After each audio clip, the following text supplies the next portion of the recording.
Louvado seja o nome do Senhor. Em breve, comemorando 41 anos com o reverendo Marlúcio Caetano, lá da Igreja Presbiteriana Orvalho do Hermon. Mas no próximo domingo nós temos um teatro de Páscoa muito especial, continuidade do ano passado. Vai ser a continuidade desse teatro com as crianças.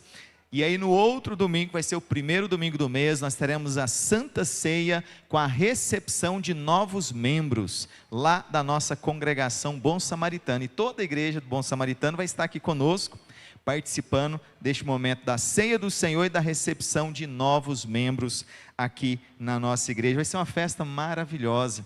Que Deus desperte o nosso coração, meus amados, para que nós possamos evangelizar, para que nós possamos levar a poderosa palavra do Senhor àqueles que necessitam, àqueles que estão clamando pelo povo de Deus, que se levante para pregar o Evangelho. E ontem foi um final de semana muito especial, nessa sexta e no sábado, que nós estivemos reunidos com o nosso diretor do IBA, o reverendo Manuel Delgado, e ele esteve ministrando o primeiro módulo desse ano, que, se eu não me engano, já é o terceiro ano. Estamos começando o terceiro ano do IBA, na segunda turma. Isso é uma bênção, graças a Deus por isso. Nosso Instituto Bíblico trabalhando e desenvolvendo cada dia mais suporte necessário para que nós possamos servir, pregar, usar os nossos dons e os nossos talentos, tá certo? Ore por isso, em nome de Jesus. Queremos louvar a Deus por todos aqueles que são nossos convidados, nossos visitantes. Alguns que vieram domingo passado estão aqui novamente porque desejam continuar conosco. Você não tem ideia da alegria que nós sentimos de poder recebê-los aqui na nossa casa, na nossa família, para que você faça parte dessa família no nome de Jesus, tá bom? Sem esquecer da nossa querida escola dominical, para estarmos estudando mais e mais da palavra do Senhor. Sem mais delongas, abra sua Bíblia no livro de 1 Samuel, capítulo 7, do verso 1 até o versículo de número 13, esse texto maravilhoso, aqui da palavra do Senhor. Vamos ler do verso 2, que é dentro da perícope aqui mencionada nesse texto, do verso 2 até o verso de número 3 de 1 Samuel. Todos encontraram, amém? Oh, misericórdia, amém. 1 Samuel, capítulo de número 7, a partir do verso de número 2, vamos ler aqui a partir do verso de número 2, diz assim: Sucedeu que desde aquele dia a arca ficou em Quiriate Jearim, e tantos dias se passaram que chegaram a 20 anos, e toda a casa de Israel dirigia lamentações ao Senhor. Falou Samuel a toda a casa de Israel, dizendo: Se é de todo o vosso coração que voltais ao Senhor, tirai dentre vós os deuses estranhos e os astarotes, e preparai o coração ao Senhor, e servi a Ele só, e Ele vos livrará das mãos dos filisteus. Então os filhos de Israel tiraram dentre si os Baalins e os Astarotes, e serviram só ao Senhor. Disse mais Samuel: Congregai todo Israel em Mispa, e orarei por vós ao Senhor. Congregaram-se em Mispa, tiraram água e a derramaram perante o Senhor. Jejuaram aquele dia e ali disseram: Pecamos contra o Senhor. E Samuel julgou os filhos de Israel em Mispa. Quando, pois, os filisteus ouviram que os filhos de Israel estavam congregados em Mispa, subiram os príncipes dos filisteus contra Israel.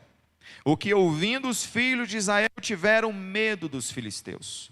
Então disseram os filhos de Israel a Samuel: Não cesses de clamar ao Senhor nosso Deus por nós, para que nos livre da mão dos filisteus. Tomou, pois, Samuel um cordeiro que ainda mamava e o sacrificou em holocausto ao Senhor. Clamou Samuel ao Senhor por Israel, e o Senhor lhe respondeu. Enquanto Samuel oferecia o holocausto, os filisteus chegaram à peleja contra Israel. Mas trovejou o Senhor aquele dia com grande estampido sobre os filisteus, e os aterrou de tal modo que foram derrotados diante dos filhos de Israel. Saindo de Mispa, os homens de Israel perseguiram os filisteus e os derrotaram até abaixo de Bet-car. Tomou então Samuel uma pedra e pôs sobre Mispa e Sem, e lhe chamou Ebenezer, e disse: até aqui nos ajudou o Senhor. Assim, os filisteus foram abatidos e nunca mais vieram ao território de Israel, porquanto foi a mão do Senhor contra todos eles, todos os dias de Samuel. Aleluia. Vamos, irmãos, repetir todos juntos o verso 12 e o 13. Vamos lá? Tomou então Samuel uma pedra e a pôs entre Mispa e Sem, e lhe chamou Ebenezer, e disse: até aqui nos ajudou o Senhor. Assim os filisteus foram abatidos e nunca mais vieram ao território de Israel, porquanto foi a mão do Senhor contra todos eles, todos os dias de Samuel. Aleluia. Meu irmão, minha amada irmã, eu preciso perguntar, quando foi que Deus falhou pela primeira vez na história? Você sabe quando foi a primeira vez que Deus falhou na história? E certamente você não sabe, porque Deus nunca falhou. Não existiu um momento em que Deus falhou ao longo da história. Tudo aquilo que Ele intentou cumprir, Ele de fato cumpriu. Sim, Deus é o Deus que governa todas as coisas. Nós começamos a estudar na nossa escola dominical sobre a origem de todas as coisas, né? Deus governando a história. Estamos estudando o livro de Gênesis, e é fantástico, meus irmãos, fantástico ler a respeito do poder de Deus criando todas as coisas, no momento certo, no tempo devido, pela palavra do seu poder, organizando a história humana, tudo para que pudesse vir o Salvador, Jesus Cristo, o Senhor, tudo culminando nele. Por isso nós lemos Colossenses capítulo, Colossenses, não 1 Colossenses, Colossenses no capítulo 1, mostrando que Ele, Jesus, Ele é o centro de todas as coisas, nele tudo subsiste, tudo foi criado, por Ele e para Ele, louvado seja o nome do Senhor. E para que nós possamos entender um pouquinho melhor esse texto, nós precisamos retroceder um pouco até Moisés. Lembram Moisés, o grande libertador do povo de Israel?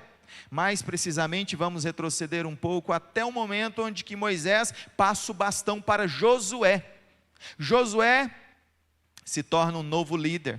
Moisés não pode entrar, mesmo com 120 anos de idade, sem nenhum problema de visão, sem nenhum problema de cansaço, mas ele não pode entrar na terra prometida, por isso Deus o recolhe aos 120 anos, forte, viçoso, bonito, igual o irmão Paulo aqui, ó. Irmão Paulo, esposa da irmã Maria, que bênção, né, irmão Paulo? Forte, em nome de Jesus.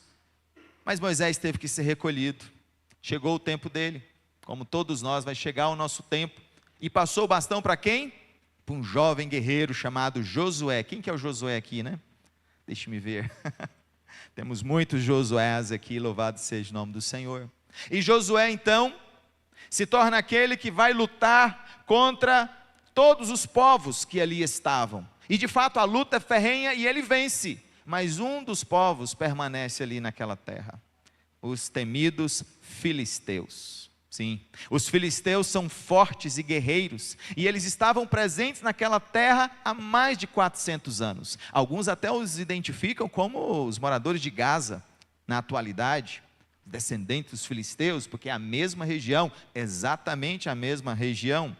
E então esses filisteus que estavam lá na época de Abraão, quando Abraão e Sara passam por ali, os filisteus estão ali, 400 e tantos anos depois, os filisteus continuam lá, e Josué não consegue expulsá-los, Há um detalhe aqui interessante, segundo o calendário judaico, né, nós estávamos hoje perguntando quantos anos tem a terra. A terra deve possuir provavelmente 5.786 anos. 5.786 anos. Se você tem curiosidade, venha participar dos nossos estudos na escola dominical, que nós estamos falando sobre isso, a criação de Deus. Então nós estamos no ano 5.786. Mas, depois que Josué falece, o povo logo abandona a Deus e começa então uma vida de idolatria. Então Deus mandava inimigos, o povo era escravizado por alguns anos, depois o povo se humilhava, pedia perdão, e Deus mandava um libertador, Deus libertava o povo, e o povo tinha um período de paz, até que novamente eles voltavam a abandonar o nome do Senhor. E esse ciclo se repetiu por muitas vezes, ao longo de muitos anos, até chegar aqui em Samuel, jovem ainda, provavelmente, sucedendo Eli no sacerdócio. Eli foi um homem frouxo, que não soube governar a sua casa. Seus filhos davam um mau testemunho horrível, porque os seus filhos eram sacerdotes, e eles roubavam a oferta dos judeus que ofertavam, eles roubavam a oferta. Ele sabia disso, só falava assim: não faça isso, meus filhos, e não corrigiu os seus filhos, e por causa disso, os filisteus vieram e mataram todos, inclusive os filhos de Eli, e depois o próprio Eli, quando ficou sabendo da notícia, teve um susto, a cadeira caiu, quebrou, bateu a nuca e morreu. E então ficou apenas aquele jovem chamado Samuel, que se levanta para congregar o povo e para chamar o povo a uma vida de obediência e arrependimento. E esse texto vem nos mostrar justamente esse momento tão importante, irmãos, onde Samuel conclama o povo a afastar-se dos Baalins e Astarotes. Como Noé, Samuel não se deixa contaminar por toda aquela idolatria que estava ali latente em todas as esferas da sociedade judaica. Era os Baalins e os Astarotes. No mundo cananeu, Baal controlava a economia, era chamado dos Baalins, ou seja, a chuva, a produção agrícola. Astarote controlava a sexualidade, ou seja, a idolatria do corpo, o hedonismo, a satisfação pessoal, prazer. Ou seja, eles dominavam os dois pilares da sociedade, a economia e a reprodução.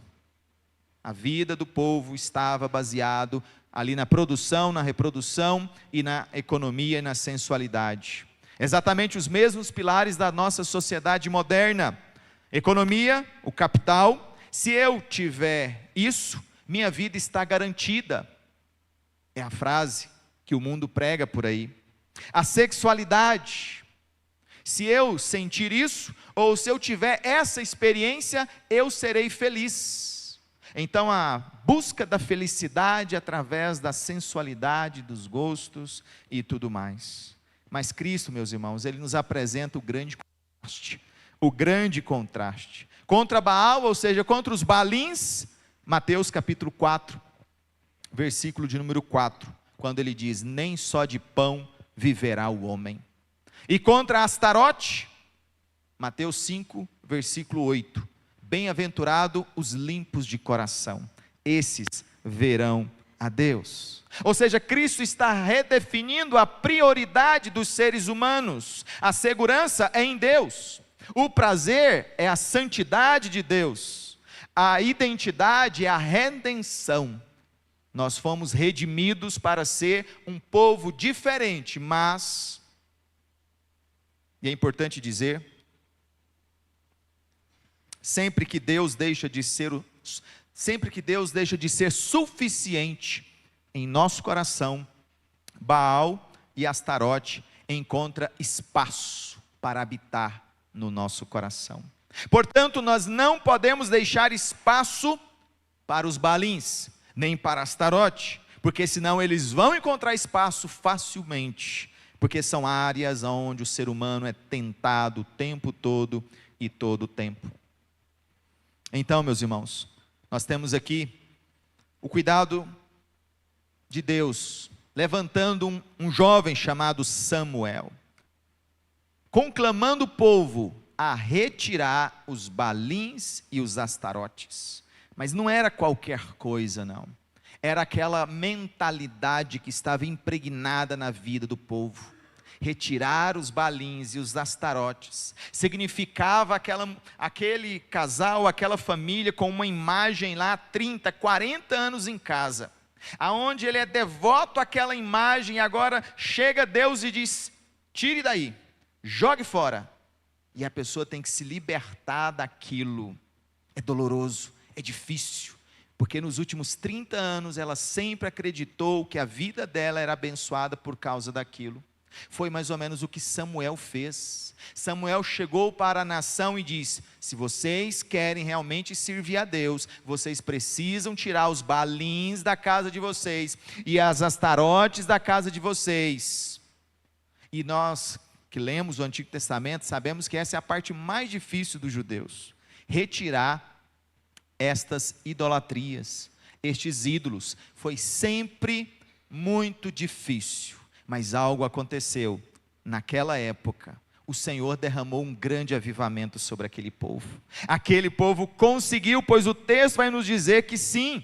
Versículo 4, tiraram dentre si, e ele está dizendo, dentre si, porque estava enraizado no coração, tiraram dentre si os balins e os astarotes, e serviram só ao Senhor. Mas vocês acham que quando nós nos decidimos servir só ao Senhor, vai ser festa? Vai ser só alegria? Não, meus irmãos. Vem batalha, vem dificuldade, vem luta, e foi isso que aconteceu. Porque os filisteus, lembram? Nação temida, que havia ganhado a última batalha.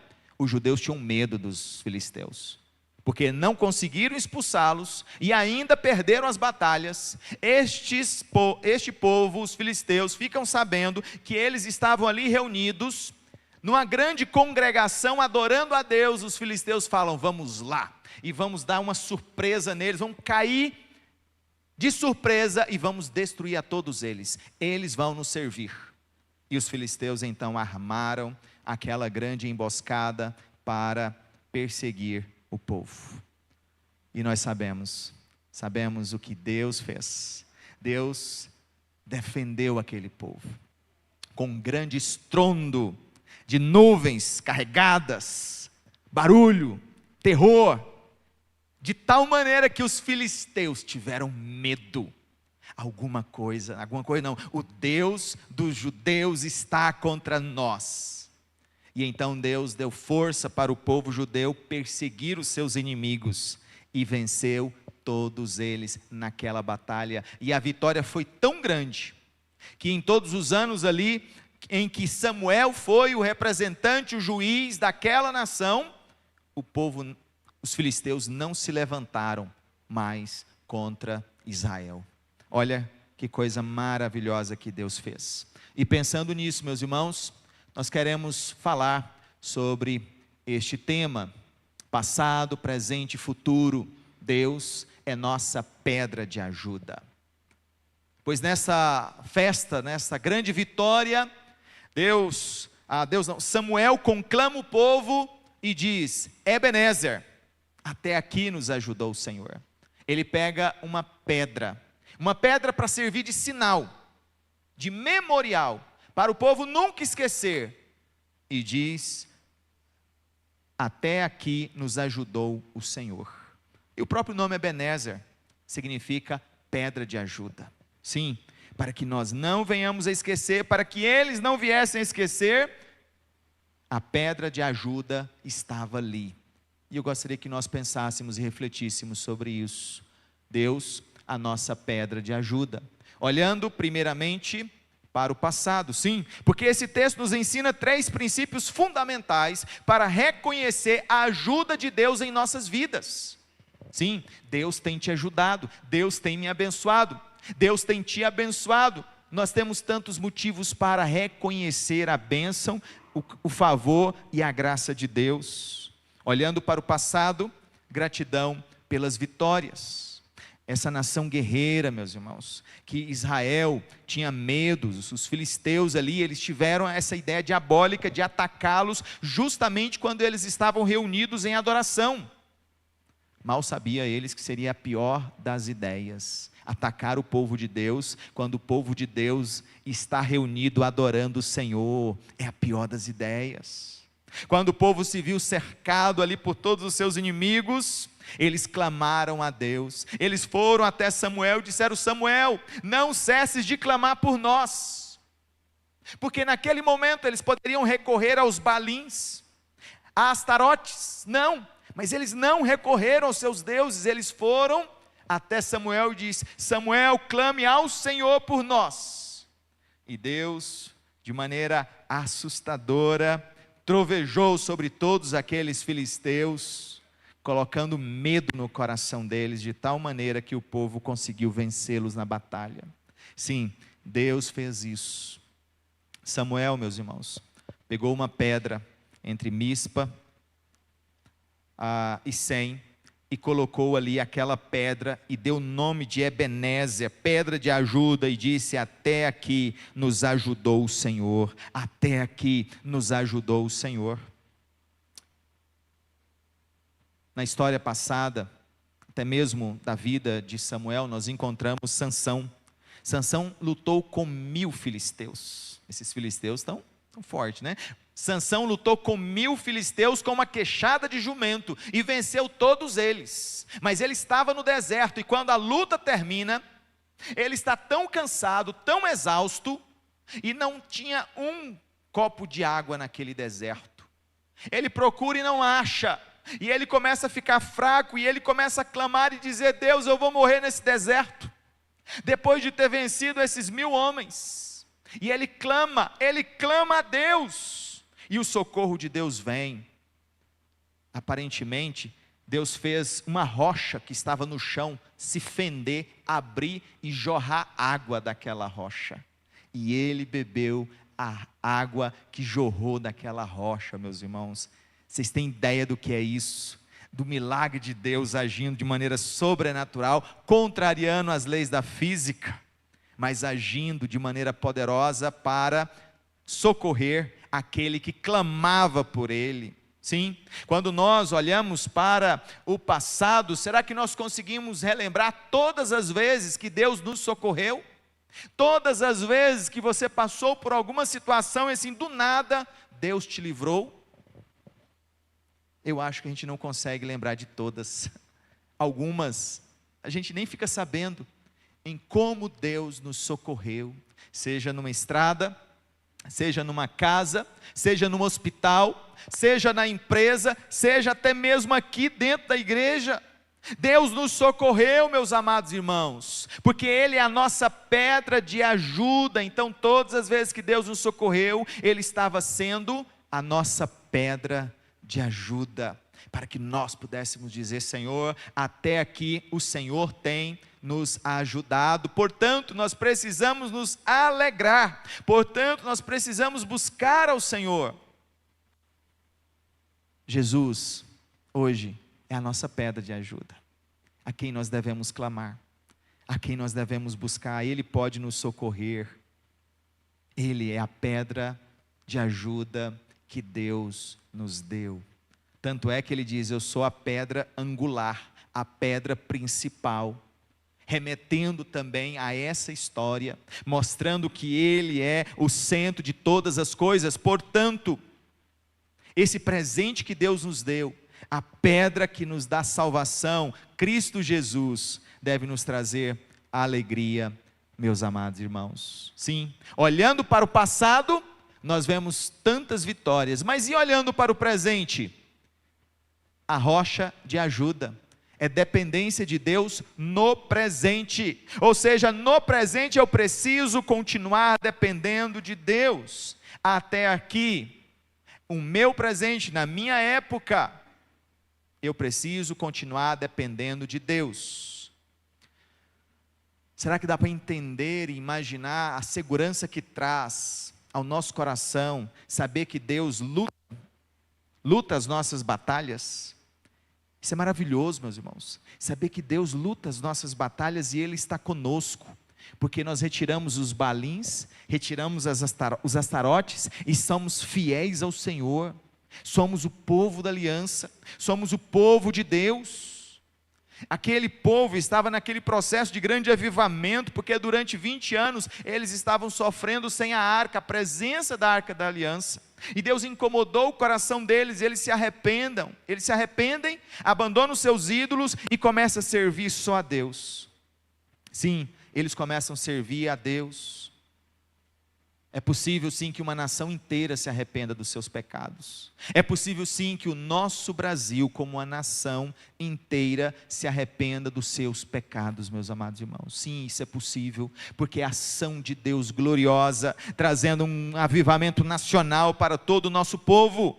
Quando nós clamamos, eles chegam até Samuel, no versículo 8, e diz: não cesses de clamar ao Senhor nosso Deus por nós, não cesses de clamar ao Senhor nosso Deus por nós. E lembre-se, eles não estavam terceirizando, mas é porque eles viam na posição de Samuel ali, o único que tinha condição de se apresentar diante do Senhor e clamar. Mas eles também clamavam, porque eles não estavam clamando a Astarote nem aos Balins, mas Samuel era o representante principal. Então ele diz: olha, clame Samuel, clame por nós, porque os filisteus vêm contra nós com aquela força terrível que eles têm, talvez até com os gigantes do meio.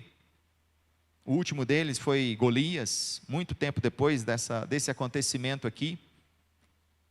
Jeremias capítulo 33, versículo 3 diz: clama a mim e responder-te-ei.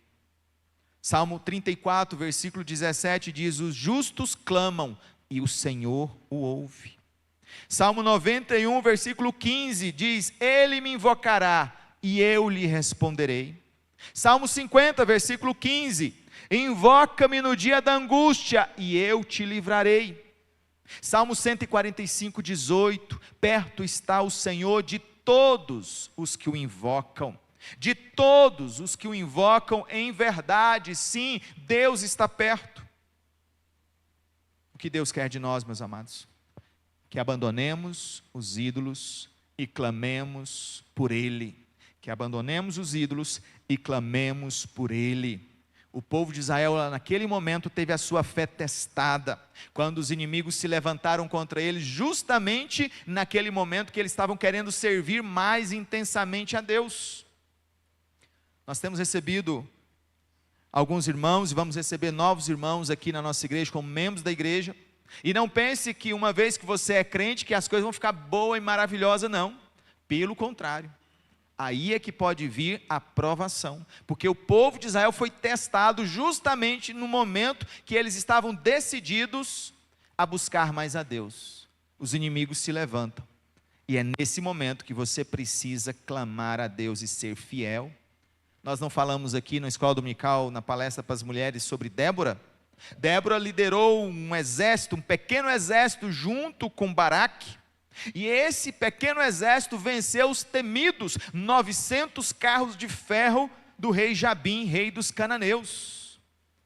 Uma mulher liderando aquele exército juntamente com Baraque, venceu a potência tecnológica daquela época. Seria o similar aos tanques de guerra.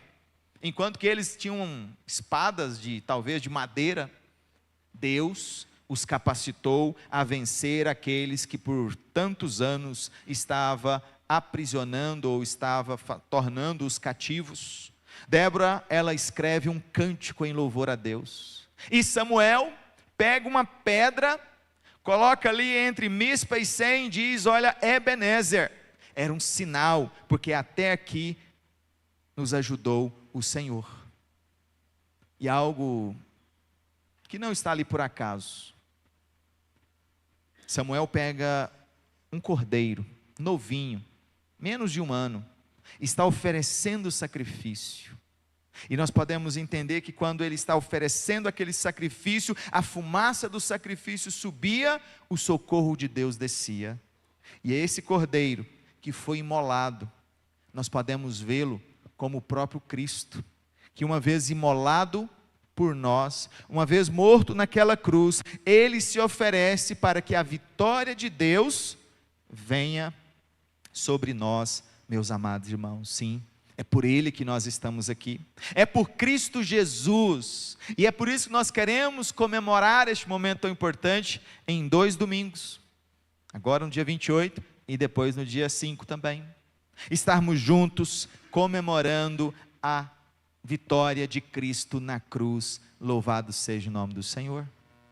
Nós olhamos para o passado, vemos as vitórias que Deus nos deu. Olhamos para o presente, vemos que nós devemos viver em dependência de Deus, mas também olhamos para o futuro, o olhar para frente, confiança no futuro. Sim, confiar nesse futuro, por quê? Porque Deus estará conosco.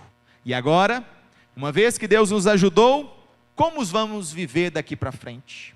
Uma vez que a graça de Deus foi derramada sobre a sua vida, como que você vai viver de hoje em diante? Nós devemos viver debaixo do governo de Deus, da autoridade de Deus, todos os dias da nossa vida. Foi a mão do Senhor contra todos os inimigos durante a vida de Samuel. Versículo 14, versículo 13 mesmo, ele diz, final do versículo 13, porquanto foi a mão do Senhor contra eles todos os dias de Samuel. Sim, Deus não deixou que os inimigos se levantassem novamente.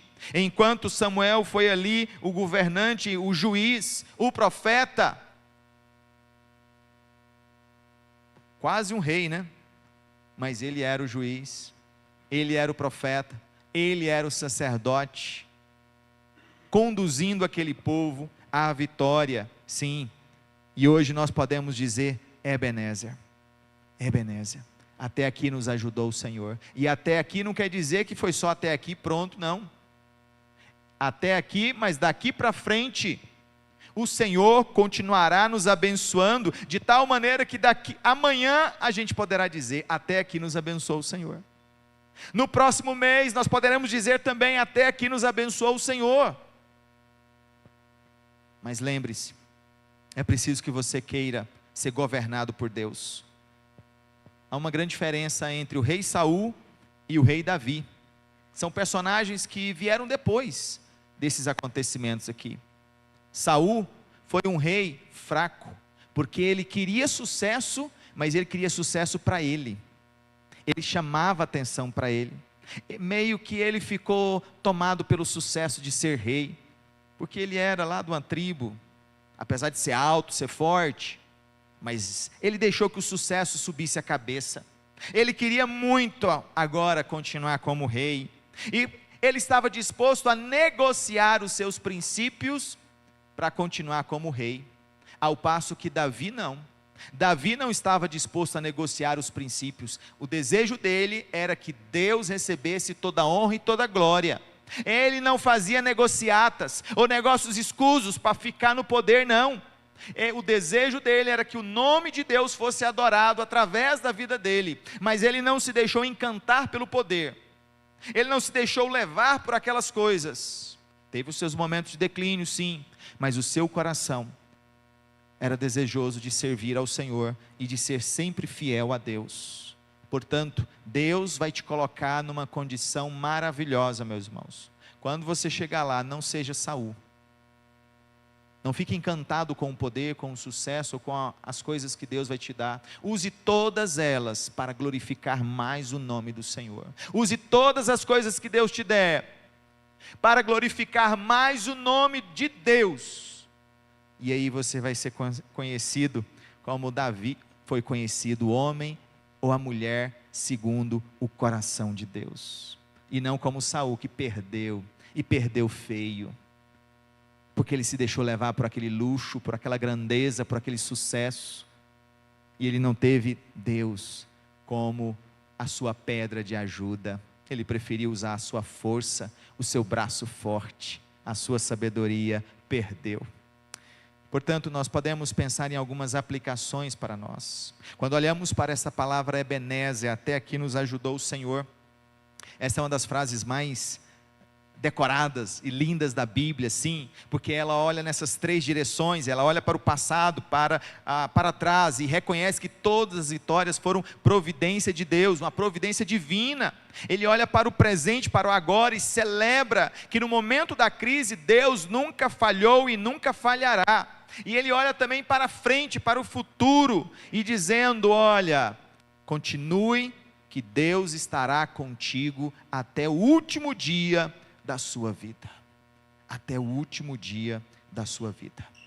Diferente dos ídolos de metal, ou de madeira, ou de palha, Samuel pega uma pedra. Uma pedra significa ali a imutabilidade. Deus não muda. A promessa dele não irá acabar. Ele não voltará atrás na sua palavra. Demonstra firmeza, demonstra proteção, sim. Jesus Cristo é a nossa pedra de ajuda. É o Ebenezer de Deus. O Ebenezer definitivo, aquele que veio para nos conduzir ao seu reino. E pelo menos 3 mais aplicações ou atitudes nós precisamos ter, meus amados irmãos, concluindo a nossa mensagem. Arrependa-se dos ídolos do coração. Talvez você não tenha uma estátua de Astarote em sua sala, ou uma estátua dos Balins no seu quarto, mas o que ocupa o trono do seu coração? Eu preciso perguntar. Será que é o dinheiro, a carreira, o próprio ego, o desejo de ser feliz, o desejo que tudo lhe vá bem? O Ebenezer de Deus só se levanta onde os ídolos caem, ou os ídolos são retirados. Portanto, retire os ídolos do seu coração, para que a pedra de ajuda esteja na porta da sua casa, dentro do seu coração verdadeiramente. Segundo, confie no sacrifício de Cristo. Quando os filisteus da depressão, os filisteus que se levantam contra você da ansiedade ou da acusação do pecado, não olhe para a sua força, para aquilo que está dentro de você, olhe para o Cordeiro. A nossa vitória é ganha de joelhos, meus irmãos. A nossa vitória é ganha de joelhos, sob a sombra da cruz. Não é na nossa força, não é na nossa capacidade, é dobrando os joelhos e clamando, porque quando eles clamaram, Deus veio com uma força tremenda, de uma tempestade, com estrondo, com barulho, colocando medo no coração dos inimigos, e todos os inimigos saíram assustados, correndo, e deu a oportunidade do povo judeu, do povo de Deus se levantar contra aqueles inimigos e persegui-los de tal maneira que os venceu. Sim, os venceu. E por último, declare o seu Ebenezer. Declare o seu Ebenezer. Até aqui me ajudou o Senhor. Até aqui me ajudou o Senhor. Você pode repetir? Até aqui me ajudou o Senhor. Se você estiver passando por um vale da escuridão hoje, olhe para a sua história, olhe para quantas vezes Deus te livrou no passado, olhe para o que Deus está fazendo com você hoje, e saiba, Ele é fiel e justo, e não permitirá que os teus pés vacilem, que você escorregue, que você caia. O Senhor é a nossa pedra de ajuda. No passado Ele nos resgatou do império das trevas, no presente Ele nos sustenta com a sua destra fiel, e no futuro Ele nos conduzirá em triunfo até as mansões celestiais, junto com todos os seres viventes, com a mesma fé que nós cantamos hoje. Sim, que Ele luta as nossas batalhas, Ele vence as nossas batalhas, conforme cantamos naquela música. O Senhor Jesus Cristo luta as nossas batalhas. Lutamos batalhas que Cristo venceu. Sim, lutamos as batalhas que Cristo venceu. E eu gostaria de convidar a se colocar em pé neste momento. Eu quero orar por você, para que essa graça de Deus possa irradiar o seu coração e você jamais esqueça dessa grande pedra. Até aqui nos ajudou o Senhor. Até aqui nos ajudou o Senhor. Sim, até aqui Cristo é a nossa pedra de ajuda. Ele é a pedra angular, Ele é a pedra firme, Ele é a pedra rejeitada pelos líderes, que se tornou a pedra principal. E nós podemos, meus irmãos, ao sair deste lugar, deste templo, sair daqui leves, sair daqui fortalecidos, pela certeza absoluta que Cristo luta as nossas batalhas, e Ele já as venceu, e nós venceremos, tomaremos posse dessas vitórias, porque Ele está conosco, Ele quer te abençoar. Lembre-se do que você precisa fazer: expulse do coração os balins e os astarotes, e a pedra angular, a pedra de ajuda estará na sua vida, na sua casa, para te abençoar todos os dias da sua vida, em nome de Jesus. Deus amado e Deus todo-poderoso, Pai, ao finalizarmos este culto, ó Deus, o nosso coração se alegra tanto pela Tua palavra, Pai, porque o Senhor vem com poder, o Senhor vem com majestade, com glória, Deus, trovejando sobre os nossos inimigos, ó Pai, causando terror no coração de cada um deles, ó Pai, para nos dizer: ei, lute, eu sou a sua pedra de ajuda, confie em mim, clame a mim e eu te responderei. Senhor, nos dê essa fé, essa convicção de que nós devemos lutar essa batalha de joelhos, expulsando todo o mal, todos os ídolos, os baalins e os astarotes do nosso coração, para que possamos confiar plena e eternamente no Senhor, Pai. Nos ajude, Santo Deus, pois vezes outra a nossa fé vacila, vez ou outra nós nos sentimos tão só, tão fracos, e não conseguimos nem mesmo orar. Deus, tem misericórdia, Senhor, de nós. Ajuda-nos, ó Pai, ajuda a Tua igreja, Pai, para que nós possamos, ó Deus, ter plena convicção do poder do Senhor sobre as nossas vidas, ó Pai, nos mostrando, ó Deus, o nosso futuro, ó Deus, é estar na Tua presença. O nosso futuro é reinar com o Senhor. O nosso futuro, ó Deus, é governar com o Senhor no Teu reino, Pai, junto com todos os povos, junto com todos os seres viventes, louvando e exaltando o Teu nome, ó Pai. Portanto, a vitória já é nossa em Cristo Jesus. Louvado e bendito seja o nome do Senhor, ó Pai. E assim nós oramos, ó Deus, em nome de Teu Filho amado Jesus. E agora, irmãos, que a graça do nosso Deus Todo-Poderoso, o amor de Deus e as ternas consolações do Espírito Santo seja sobre todo o povo do Senhor, hoje para todo sempre. Amém.